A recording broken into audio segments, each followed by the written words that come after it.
नमस्कार विद्यार्थी मित्रांनो, फ्युजन क्लासेसमध्ये तुम्हा सर्वांचं मी वैशाली पुन्हा एकदा खूप खूप स्वागत करते. तर विद्यार्थ्यांनो, बरेच दिवस माझे व्हिडिओ नव्हते, त्याबद्दल सॉरी. तर आजपासून आपण इयत्ता दुसरीचं मंथन प्रश्नपत्रिका संच आहे बघा, त्या प्रश्नपत्रिकांचे स्पष्टीकरण आपण आजपासून सुरू करणार आहोत. तर या मंथन परीक्षेला देखील 4 विषय असतात, म्हणजे प्रश्नपत्रिकेला. तर मराठी, गणित, इंग्रजी, बुद्धिमत्ता यानुसार आपण या प्रश्नपत्रिकेतील सर्व स्पष्टीकरण पाहणार आहोत. सुरुवातीला मी तुम्हाला मराठी आणि गणित या विषयाचे स्पष्टीकरण देईन, त्यानंतर आपण इंग्रजी आणि बुद्धिमत्ता या विषयाचं स्पष्टीकरण पाहायचं आहे. चला तर बघू, वेळ न दवडता आपण डायरेक्ट प्रश्नपत्रिका बघू. पहिला सराव प्रश्नपत्रिका संच आहे बघा, मराठी विभाग आहे. त्यामध्ये सुरुवातीला तुम्हाला उतारा दिलेला असतो. तर उतारा सर्वांनी सुरुवातीला काळजीपूर्वक वाचून घ्यायचा आहे. मी आता उतारा वाचून घेतलेला आहे. मी डायरेक्ट आपण प्रश्नाकडे वळूया. तर प्रश्न क्रमांक पहिला व दुसऱ्यासाठी काय आहे बघा, खालील उतारा वाचून त्याखालील प्रश्नांची उत्तरे पर्यायातून शोधा म्हटले. प्रश्नपत्रिका 1 आपण पाहतोय बघा. तर बघा, पहिला प्रश्न काय आहे, आपण सर्वत्र कोणता संदेश पोहोचवणार आहोत. म्हणजेच काय, या उतारामध्ये पहिला आपण उतारा वाचून घेतल्यानंतर तर ह्या वाक्याला अनुसरून पुढचं आणि मागचं वाक्य वाचायचं आहे. असेच मी तुम्हाला स्पष्टीकरण अभिरूप परीक्षेला काहीतरी दिलेलं होतं बघा, त्या देखील परीक्षेमध्ये असाच उतारा दिलेला असतो. तेव्हा उतारा वाचताना आपण काय करायचं, यामधील शब्द शोधायचा आणि त्याच्या पुढचं आणि मागचं ॲन्सर आपण शोधायचं आहे. आपण सर्वत्र कोणता संदेश पोहोचवणार आहोत, तर इथं बघा आहे, झाडे लावा झाडे जगवा हा संदेश सर्वत्र पोहोचवूया, आपण सर्वांनी पर्यावरणाचे रक्षण करूया. तर संदेश कोणता आहे, झाडे लावा आणि झाडे जगवा. म्हणजे ऑप्शन क्रमांक 4 आहे तो आपलं उत्तर बरोबर असणार आहे. दुसरा प्रश्न बघा, वरील उतार्यासंबंधी चुकीचे विधान कोणते. तर ह्या उतारामध्ये चुकीचे विधान कोणते आहे ते शोधायचं आहे. झाडे सावली देतात, इथं आहे बघा, झाडे सावली देतात, हे उत्तर आपलं बरोबर असणार आहे. झाडे फुले फळे देतात, झाडे फुले फळे देतात, हे देखील आहे. झाडासारखा शत्रू नाही, झाडासारखा शत्रू नाही असं होऊ शकतं का, तर नाही. झाडासारखा मित्र नाही, पण शत्रू नाही हे चुकीचं उदाहरण आहे. झाडे औषधे देतात, तर इथं बघा, आले, लिंबू, अडुळसा अशा अनेक औषधी वनस्पती आपल्याला झाडापासून मिळतात. म्हणजे हा देखील ऑप्शन आपला बरोबर आहे. चुकीचा कोणता असणार आहे, तर तिसरा ऑप्शन. चला पुढचा प्रश्न बघू. तिसरा व चौथ्यासाठी काय आहे बघा, रिकाम्या जागी योग्य शब्द निवडून सुसंगत वाक्याचा परिच्छेद तयार करा म्हटले. म्हणजेच काय, तिसरा आणि चौथ्या प्रश्नासाठी ह्या उतारामध्ये अशा प्रश्नामध्ये काय करायचं विद्यार्थ्यांनो, पहिल्या प्रश्नाचं जर तुम्हाला उत्तर येत नसेल तर सुरुवातीला तुम्ही चौथा प्रश्न सोडवला तर लगेच तुम्हाला पहिल्या प्रश्नाचं उत्तर मिळून जातं. काही वेळा असं होतं आणि काही वेळा आपल्याला पहिल्या प्रश्नाचं उत्तर माहीत असतं, त्यामुळे लगेच आपल्याला दोन्ही प्रश्नांची उत्तरं मिळून जातात. तर बघा, तिसरा प्रश्न काय आहे, डॅश डॅश हे एक हिरव्या रंगाचे फळ आहे. तर आपल्याला हे उत्तर आपल्याला नक्कीच येणार आहे, म्हणजे चिक्कू, पेरू, आंबा आणि बटाटा. तर यामधलं कोणतं फळ हे आपलं हिरव्या रंगाचं असणार आहे. आंबा देखील असतो, पण पिकल्यानंतर तो पिवळा होतो. पेरू हा एकच असं फळ आहे ज्याचं रंग बदलत नाही, म्हणजे सुरुवातीला लागतो आणि पिकल्यानंतर देखील तो म्हणजे किंचितसा पिवळसर दिसतो, पण सुरुवातीला आपल्याला तो हिरवाच दिसतो. म्हणून 2 नंबरचा ऑप्शन आपला बरोबर येणार आहे. चौथा बघा, या फळात डॅश डॅश म्हणजे काय, या फळात अनेक बिया असतात, एकच बी असते, बिया नसतात का 2 बिया असतात. तर पेरूमध्ये आपल्याला माहीत आहे अनेक बिया असतात, म्हणून ऑप्शन क्रमांक पहिला आपला बरोबर येणार आहे. 5वा प्रश्न आहे बघा, पुढील वाक्यात किती उद्गारवाचक चिन्हे वापरली आहेत. बघा, चिन्हे बघायचे आहेत तुम्हाला. विरामचिन्हे माहीतच असतील, शिकला असाल तुम्ही. छान छान माझा चमन धीट झाला, म्हणजेच काय, छान छानमध्ये कोणतं आहे बघा, हे 2 आहेत, ती आपल्याला उद्गारवाचक चिन्ह आहेत हे माहीत आहे. माझा चमन धीट झाला याच्या शेवटी आपल्याला दिसतं हे कोणतं चिन्ह आहे, तर पूर्णविरामाचं आहे. म्हणजे हे एक आणि हे एक असं 2 चिन्ह, सॉरी आपल्याला उद्गारवाचक चिन्ह फक्त विचारलेत. म्हणजे उद्गारवाचक चिन्हे किती वापरलेले आहेत म्हणले. मग इथं एक आणि इथं एक आहे, म्हणून 2 विचारायचे, 2 लिहायचे आहेत. आपल्याला किती विरामचिन्हे विचारली तर आपण मात्र उद्गारवाचक चिन्ह आणि विरामचिन्ह अशी 2च आपण ऑप्शन लिहू शकतो. उद्गारवाचक विचारले म्हणून हे 2 म्हणजेच पहिला ऑप्शन आहे ते आपण उत्तर बरोबर द्यायचं आहे. पुढचा बघा, 6वा प्रश्न आहे, पुढील वाक्यातील क्रियापद ओळखा. वाक्य काय आहे बघा, वीज बचतीसाठी सौरबंबाचा वापर करतात. क्रियापद ओळखायचं आहे. क्रियापद कुठं असतं तुम्हाला शिकवलं असेलच. तर क्रियापद हे आपलं वाक्याच्या शेवटी असतं, म्हणजे ती क्रिया झालेली असते, सुरू असते, अशा शब्दाला आपण क्रियापद म्हणतो. तर आपल्याला वाक्याच्या शेवटी दिसतं करतात, म्हणून करतात 3 नंबरचं ऑप्शन आहे, हे आपलं क्रियापद असणार आहे. 7वा प्रश्न बघा, खालील पर्यायातील शुद्ध शब्दाचा पर्याय शोधा म्हटले. शुद्ध शब्द माहिती आहेत आपल्याला. तरुण हा शब्द कसा असणार आहे बघा. तरुण हा शब्द आपण बघा माहीत असेल तुम्हाला, तरुण, न हे मोठं पाहिजे. दुसरा बघा, शिक्षण हा शब्द बरोबर आहे. ज्ञान हा शब्द आपण देखील हे मोठं न आहे, इथं छोटं न पाहिजे. वरण, न हे लहान आहे आपलं, इथं मोठं न पाहिजे. बांधणं, म्हणून आपला शुद्ध शब्दाचा पर्याय कोणता असणार आहे, दुसरा असणार आहे. 8वा प्रश्न बघा, खालीलपैकी स्त्रीलिंगी नसलेला शब्द पर्यायातून शोधा. नसलेला विचारले. अशा प्रश्नांमध्ये विद्यार्थ्यांना सुरुवातीला आपण सवय लावून घ्यायची, काय तर असलेला किंवा नसलेला, नाही किंवा आहे असं काही शब्द असेल तर त्याला खाली आपण अंडरलाईन करून घ्यायची, म्हणजे त्यानुसार आपण उत्तर शोधतो. तर काही विद्यार्थी गडबडीने काय करतात की स्त्रीलिंगी असलेला शब्द, पहिला ऑप्शन आहे विहीर, ती विहीर म्हटलं की डायरेक्ट तुम्ही विहीर लिहून टाकता, पण तिथं विद्यार्थ्यांना आपल्याला नसलेला शब्द विचारलेला आहे, म्हणून काय बघायचं बघा, स्त्रीलिंगी म्हणजे ती हा ऑप्शन ती हा शब्द त्या शब्दाच्या पाठीमागं लागला पाहिजे, प्रत्यय आला पाहिजे. ती विहीर, ती नदी, ती तलाव होतं का बघा, नाही होत, तो तलाव म्हणतो आपण. ती खाडी, म्हणजे विहीर, नदी आणि खाडी ही ती म्हणजे स्त्रीलिंगी असलेले शब्द आहेत, आणि तलाव हा फक्त एकच ऑप्शन आहे जो स्त्रीलिंगी नाही, तो पुल्लिंगीमध्ये येतो. चला पुढचा प्रश्न बघा, 9वा आहे. पुढील वाक्यात अधोरेखित शब्दाचा समानार्थी शब्द पर्यायातून शोधा म्हटलेलं आहे. काय आहे बघा अधोरेखित शब्द. खरंच खूप छान माहिती मिळाली, म्हणजेच काय अंडरलाईन कोणता, अधोरेखित म्हणजे अंडरलाईन केलेला शब्द कोणता आहे, तर छान हा आहे. तर छान या शब्दाला समानार्थी शब्द कोणता येणार बघा, सुंदर, भरपूर, बरोबर आणि वाईट. तर कोणता असणार आहे आपला, सुंदर हा शब्द समानार्थी असणार आहे. 10वा प्रश्न आहे बघा, खालीलपैकी जोडशब्द असलेला शब्द शोधा म्हटले. जोडशब्द असलेला विचारले. लोकमत, वनराई, वर्तमानपत्र आणि गोडी गुलाबी. तर आपल्याला बघा याच्यामध्ये दिसतो फक्त गोडी गुलाबी हा जोडशब्द आहे, बाकी सारे लोकमत, वनराई, वर्तमानपत्र हे जोडशब्द नसणार आहेत, म्हणजे ज्या शब्दामध्ये 2 शब्दांचे अर्थ असणार आहेत असे जोडशब्द. आणि जोडाक्षर वेगळं. जोडाक्षर म्हणजे आता इथं म्हण आहे बघा, मला म आणि ह असे जोडून आलेले शब्द त्याला आपण जोडाक्षर म्हणतो, आणि जोड शब्द म्हणजे 2 शब्दांचे अर्थ निघले पाहिजे तिथं. 11वा प्रश्न आहे बघा, खालील चित्र पहा, त्या चित्राच्या आधारे तयार होणाऱ्या योग्य म्हणीचा पर्याय शोधा. म्हणी बघा 4 म्हणी दिलेल्या आहेत आपल्याला. चित्र गाईचं दिसतंय, तर आपण म्हण बघू पहिली, गरीब गाय घास खाय.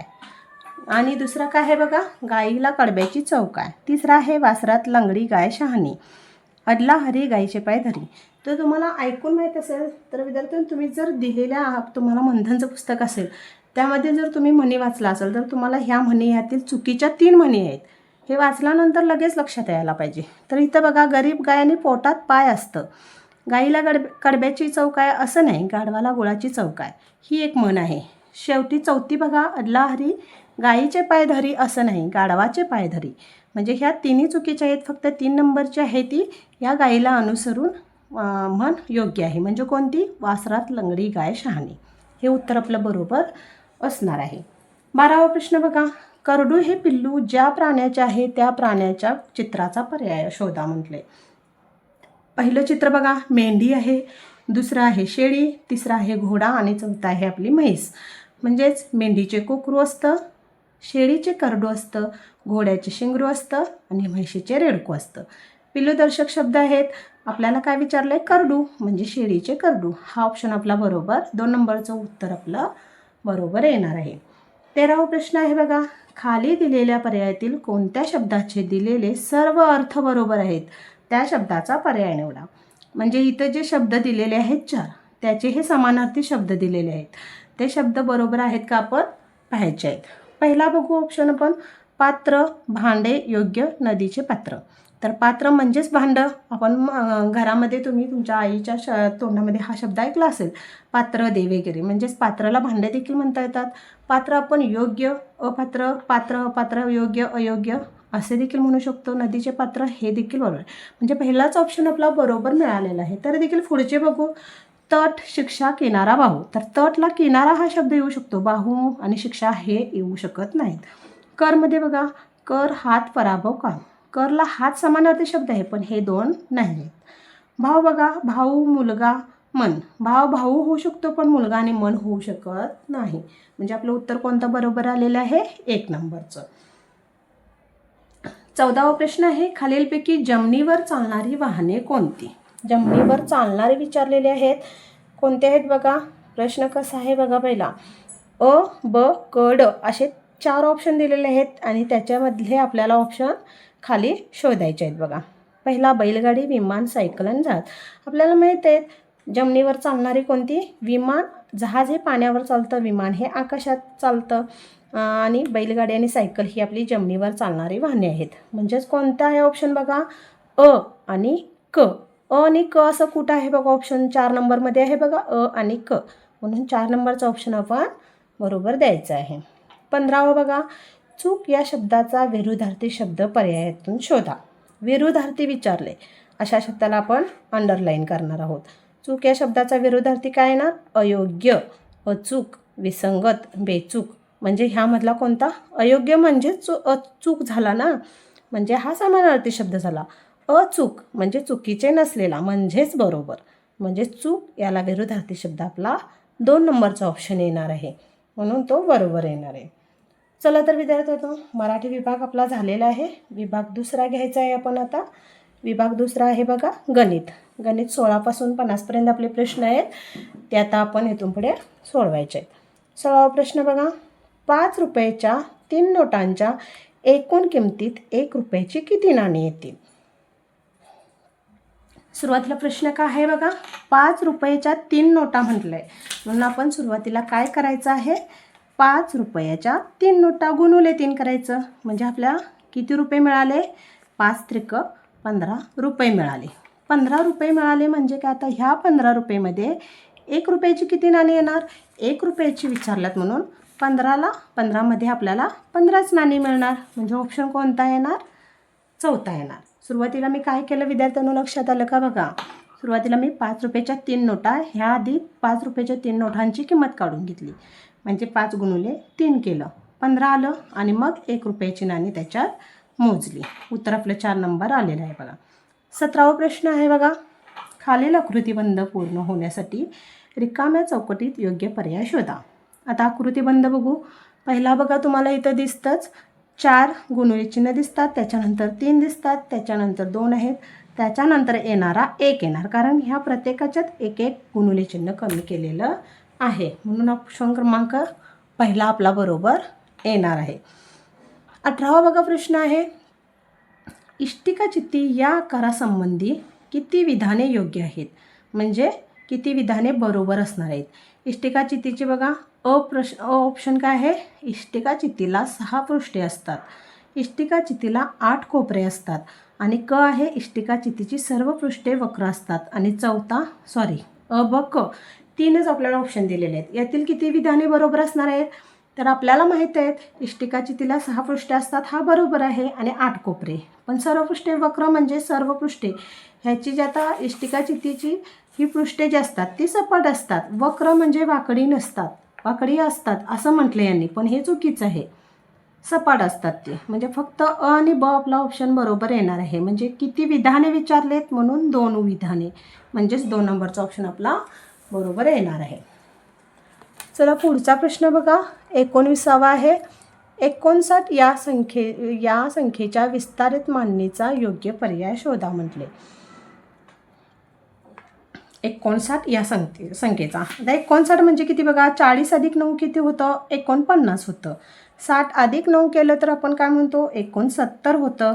90 अधिक 5 केलं तर 95 होतं. म्हणजे ह्या संख्यांची बेरीज करायची म्हणजे आपल्याला ही संख्या मिळून जाते. शेवटी बघा 50 अधिक 9 केलं तर आपलं उत्तर बरोबर येणार आहे कोणतं? 59. म्हणजे विस्तारित मांडणी आपली कुठली बरोबर असणार आहे? 4 नंबरची. 20वा प्रश्न आहे बघा, सोबतच्या आकृतीत एकूण किती त्रिकोण आहेत? त्रिकोण शोधायचे आहेत. आकृती पहिला व्यवस्थित बघून घ्यायची आणि आपण पेन्सिलनं गिरवली तरी चालते. पेपर हा तुमचाच असणार आहे. पेपरमध्ये सोडवताना काय करायचं आहे, तुम्हाला जे त्रिकोण दिसतात ते त्रिकोण आपण त्याच्यावर गिरवायचे आहेत. तर मी इथं बघा दाखवते, हा इथं एक त्रिकोण झालेला आहे. आणखी कुठं बघा, हा एक झालेला आहे, म्हणजे हा एक आणि हा दोन झाला. हा बघा, हा चौकोन म्हणजे 1 2 3 4 4 बाजू आल्या, पण 4 बाजूचा त्रिकोण नसतो आपला. हा इथं बघितला तरी पण बघा 1 2 3 4 4 बाजू आहेत, म्हणजे हे दोन त्रिकोण नाही, फक्त हा छोटा एक आणि हा एक, असे दोनच त्रिकोण आपल्याला मिळत आहेत इथं. म्हणून ऑप्शन क्रमांक पहिला आपला बरोबर येणार आहे. 21वा प्रश्न बघा, 26 जानेवारी 2017 रोजी गुरुवार होता, तर त्याच वर्षी फेब्रुवारी महिन्यात एकूण किती दिवस असतील? काय प्रश्न विचारला आहे? 2017चं साल आहे. आपल्याला फेब्रुवारी महिन्यात कोणता वार येईल, कोणती तारीख येईल असं विचारलेलं नाही आहे. फक्त एकूण किती दिवस असतील म्हटले. कोणत्या महिन्याचे? फेब्रुवारी. पहिला काय बघायचं आपण, तुम्हाला लीप वर्ष आणि सामान्य वर्ष याचं माहिती असेलच. लीप वर्ष म्हणजे त्याच्यात एक दिवस जादा असतो, म्हणजे वर्षाचे एकूण दिवस 366 असतात आणि सामान्य वर्षात 365 दिवस, म्हणजे एक दिवस कमी. तर आपल्याला काय म्हटलं, 2017 हे पहिला लीप वर्ष आहे का हे शोधायचं आहे आपण. 2017 हे आपलं लीप वर्ष नाही आहे, 2016 आहे, पण 17 हा नाही आहे. तर 17 लीप वर्ष नाही आहे, म्हणून फेब्रुवारी महिन्यात आपल्याला 28च दिवस असणार आहेत. जर लीप वर्ष असेल तर 29 दिवस येणार. 30 आणि 31चा काही सवाल इथं येत नाही. म्हणजे काय उत्तर येणार आपलं, 2017 हे सामान्य वर्ष आहे, म्हणून फेब्रुवारी महिन्यात 28च दिवस येणार. समजलं ना? चला पुढचा प्रश्न बघू. 22. 50 सेंटीमीटर म्हणजे किती मीटर? आता मीटर विचारलेत, विद्यार्थ्यांनो काय करायचं, पहिला आपण काय लिहून घेणार, 1 मीटर बरोबर काय असतं, 100 सेमी असतं. हे तुम्हाला माहीतच असेल. आता 50 सेंटीमीटर म्हणजेच 50 सेमी. आता हा 100 सेंटीमीटरचा अर्धा भाग म्हणजे काय असतो आपला, 50 सेमी असतो. हे मात्र माहीत पाहिजे. त्यालाच आपण 1/2 सेमी म्हणतो किंवा मीटर म्हणतो. तर 50 सेमी म्हणजे 100चा हा 50 हा आपला काय भाग आला, अर्धा भाग आला, म्हणून आपण त्याला काय म्हणणार, चौथा ऑप्शन आपण बरोबर देणार. जर इथं 25 असेल तर बघा, 25 सेमी जर असेल तर आपण काय म्हणणार, 25 हा आपला पाव भाग झाला, 25 सेमीला आपण पाव म्हणतो. जर इथं 75 असेल तर आपण काय म्हणणार, पाऊण म्हणणार. आणि ह्या 50ला आपण काय म्हटलं, अर्धा म्हटलं. 100चे 4 भाग, 25 50 75 आणि 100. लक्षात येते ना? हे पाव, अर्धा आणि जास्तीत जास्त अर्धा मीटर, अर्धा तास असे प्रश्न तुम्हाला विचारले जाऊ शकतात. त्यामुळं इथं गडबड करायची नाही. सेंटीमीटर आहे का मीटर आहे हे बघायचं आणि मगच उत्तर शोधायचं आहे. तर आपलं उत्तर असणार आहे चौथा ऑप्शन, अर्धा. 23वा प्रश्न आहे बघा, 20 अधिक 20 या बेरजेचे उत्तर किती येईल म्हटले. 20 अधिक 20 आहे, तर 20 अधिक 20 किती येतं तुम्हाला माहितीच आहे. 20 अधिक 20 आपलं 40 उत्तर येतं.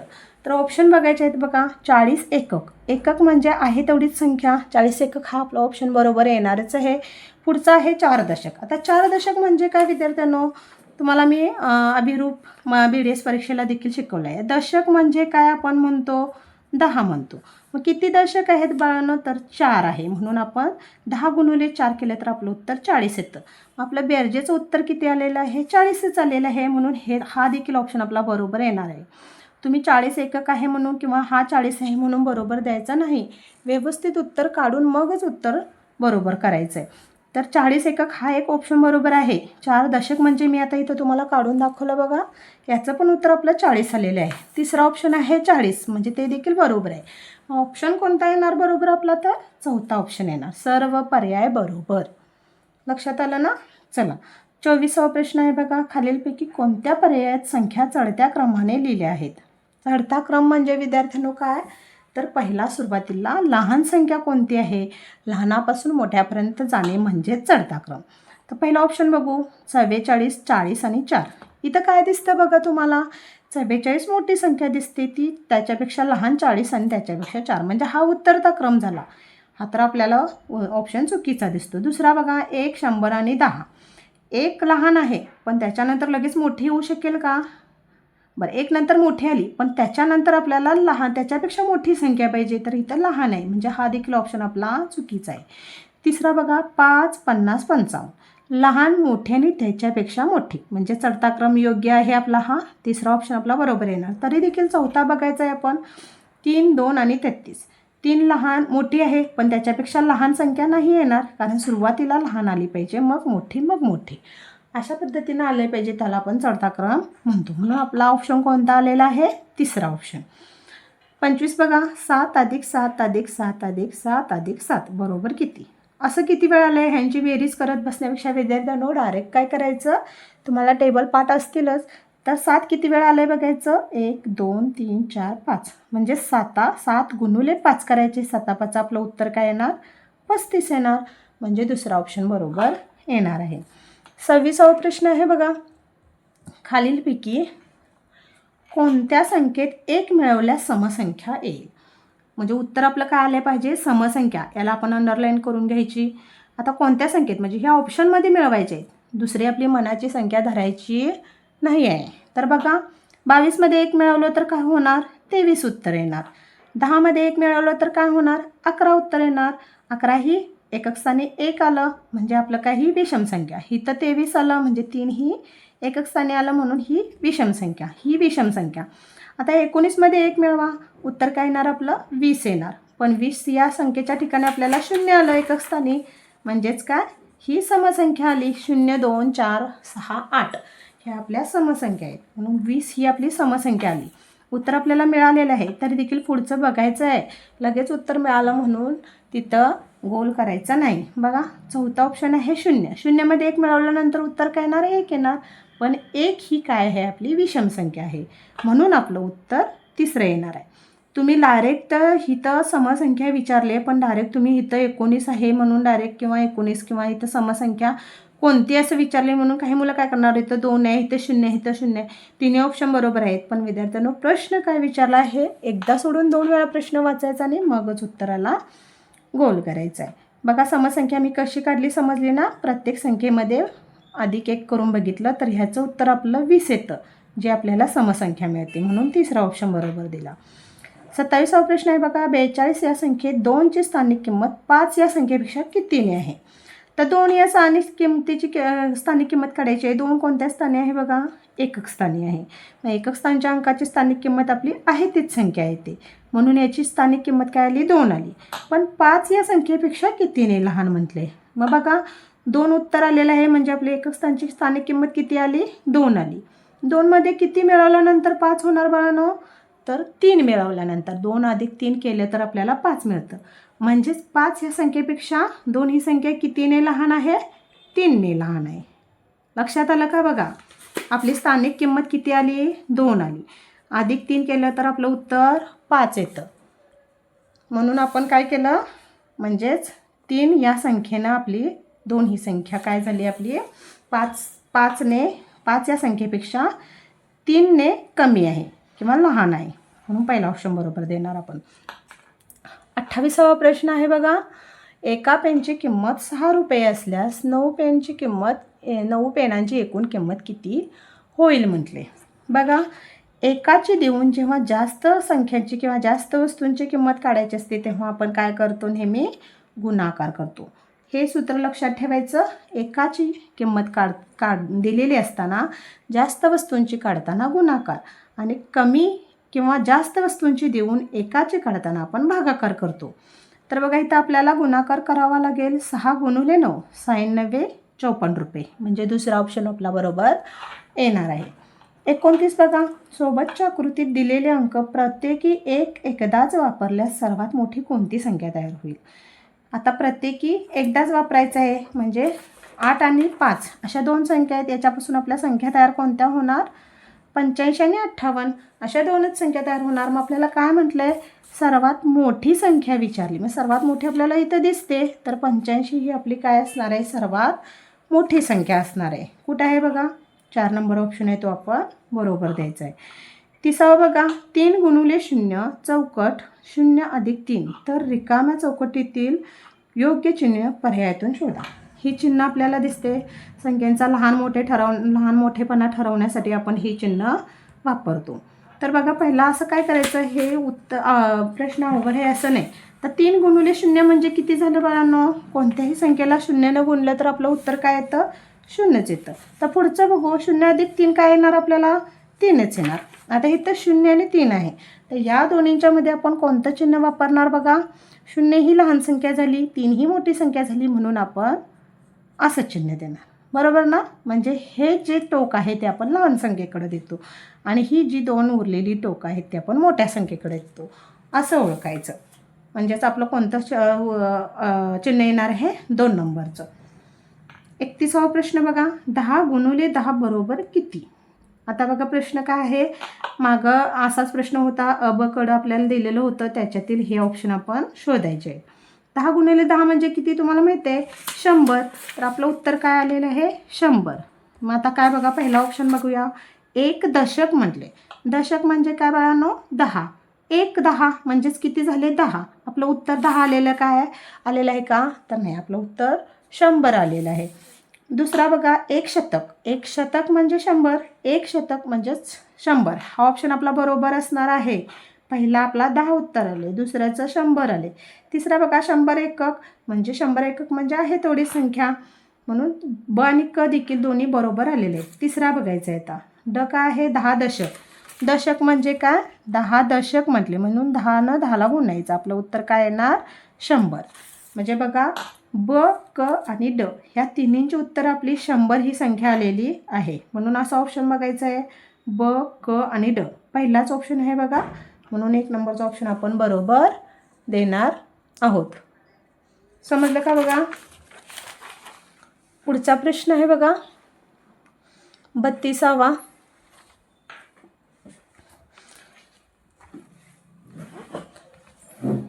खालील दोन्ही विधाने कोणत्या आकृती संबंधी अधिक योग्य ठरतील?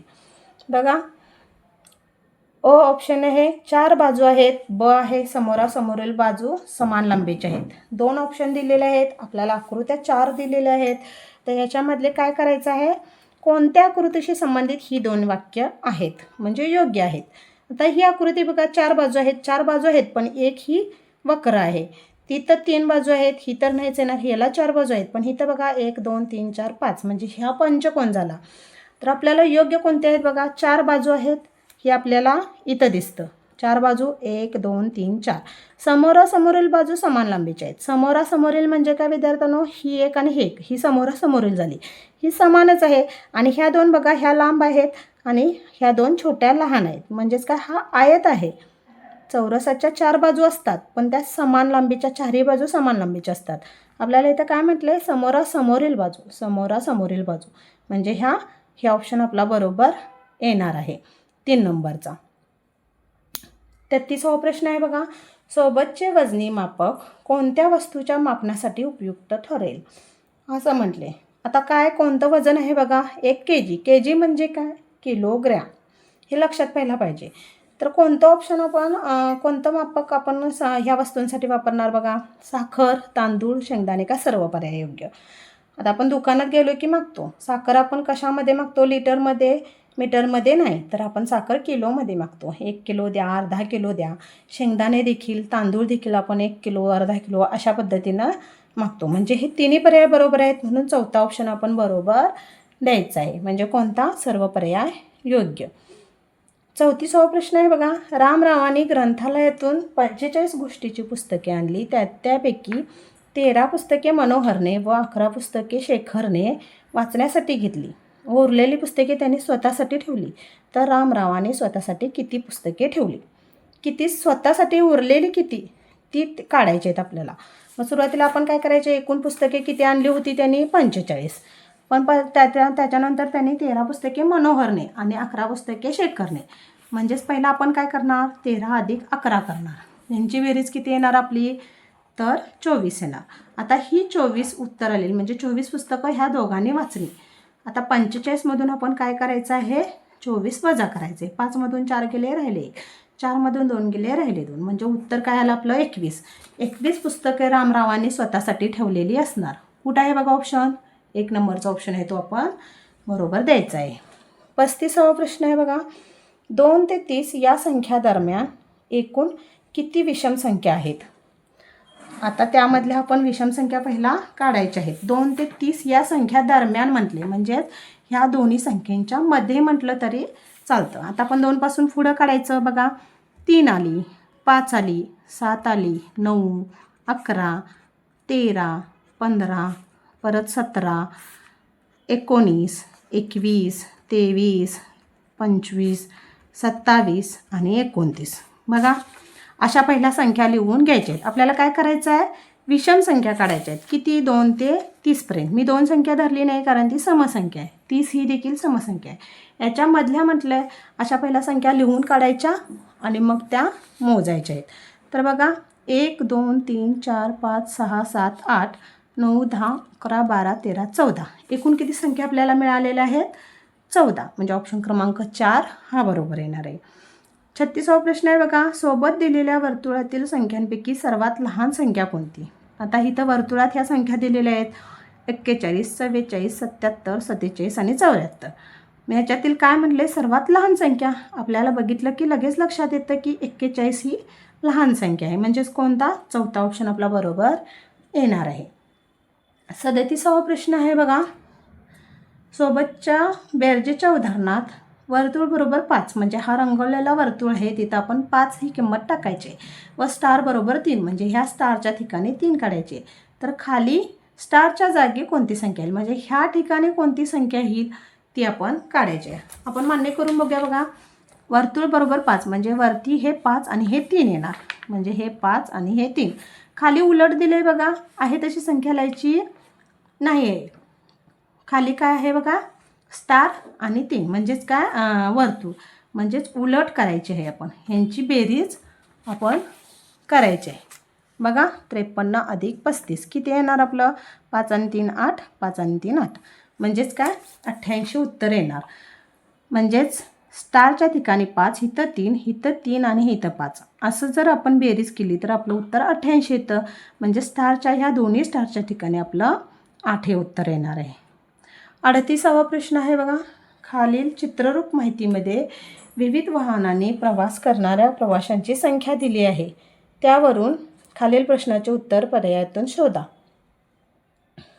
बघा, वाहन इकडे दिलेले आहेत, त्या वाहनाने प्रवास करणारे प्रवासी देखील दिलेले आहेत. प्रश्न काय आहे बघा, खालीलपैकी कोणत्या वाहनाने सर्वात जास्त प्रवासी प्रवास करतात? आता इथं बघितलं तर तुम्हाला दिसतंच की जास्तीत जास्त किती आहेत. पहिला मोजायचं बघा, 1 2 3 4 5 6 7. इथं 7 लिहायचं.